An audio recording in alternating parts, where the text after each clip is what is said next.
உலக மூளை தினத்தையொட்டி மூளை நோய்கள் மற்றும் அவற்றின் பாதிப்பிலிருந்து நம்முடைய மூளையை எவ்வாறு பாதுகாப்பது என்பது குறித்து பொதுநல மருத்துவர் ஸ்ரீவித்யா வழங்கிடும் தகவல்களை கேட்கலாம். It's about World Brain Health Day.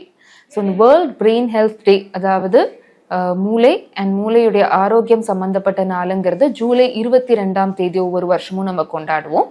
So இன்னைக்கு இட்ஸ் வேர்ல்ட் பிரெயின் ஹெல்த் டேங்கிறதுனால நம்ம இதை பற்றி தெரிஞ்சுக்கிறது அவசியம் நினைக்கிறேன். ஸோ இப்போ நியூரலாஜிக்கல் டிசார்டர்ஸ் இந்தியாலையும் சரி உலகத்துலேயும் சரி அதிகரிச்சுக்கிட்டே தான் இருக்குது. இதுக்கு ஒரு முக்கியமான காரணம் என்னென்னா ஏஜிங்.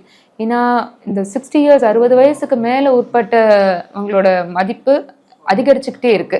ஸோ நமக்கு இந்த ஏஜிங் அதாவது இது ஒரு ஹெல்தி இண்டிகேஷன் தான். ஸோ பாப்புலேஷன் ஜாஸ்தி ஏஜிங் நடக்க நியூரலாஜிக்கல் டிசீசஸுமே இன்னும் ஜாஸ்தியாக வரதுக்கு வாய்ப்பு இருக்கு. ஸோ அதை பற்றியான அவேர்னஸ் நமக்கு அவசியம். ஸோ இதில் பார்த்தீங்கன்னா முக்கியமான நியூரலாஜிக்கல் டிசீசஸ்ன்னு நம்ம சொல்றது ஒன்று ஸ்ட்ரோக், அடுத்தது இந்த ஞாபக மறதி, வலிப்பு, இந்த மாதிரி நிறைய நியூரலாஜிக்கல் டிசீசஸ் இருக்கு. இதுல நியூரலாஜிக்கல் டிசீசஸ் பத்தி மட்டும் என்னன்னா prevention is always better then cure. இது நம்ம எல்லாத்துக்குமே சொல்றதுதான். பட் நரம்பியல் சம்பந்தப்பட்ட நோய்களுக்கு இது இன்னுமே முக்கியம். பிகாஸ் ஒன்ஸ் வந்ததுன்னா அதனுடைய எஃபெக்ட் நம்மளால தடுக்க முடியாது. ஸோ அதை நம்ம தடுக்கிறது தான் இன்னும் புத்திசாலித்தனம். இதுல நம்ம என்னெல்லாம் பண்ண முடியும் நம்மளோட பிரெயின் ஹெல்த்துக்கு அப்படின்னு சொல்லி பாத்தீங்கன்னா இதுக்குன்னு ஒரு சில ஸ்டெப்ஸ் இருக்கு. First physical exercise and mental stimulation. Physical எக்ஸசைஸுங்கிறது உடற்பயிற்சி.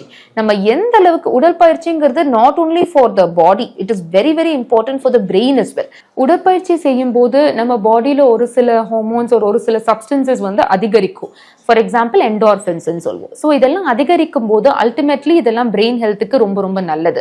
ஸோ அட்லீஸ்ட் 150 minutes ஒரு வாரத்துக்கு, அதாவது மினிமம் ஆஃப் 20 நிமிஷம் ஒரு நாளைக்கு ஏரோபிக் எக்ஸசைசஸ் அப்படின்னு சொல்லுவோம்.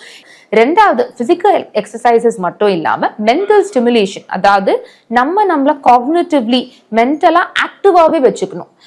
எப்பவுமே சோர்ந்து உட்காருது, பேசாம இருக்கிறது, ஏதாவது ஒரு டிவி பார்த்துக்கிட்டோ இல்ல ஒரு போன் நோண்டிக்கிட்டோ, அதாவது நம்ம மூளைக்கு வேலை கொடுக்காம இருக்கிறதுங்கிறதே நாட் அட்வைசபிள்.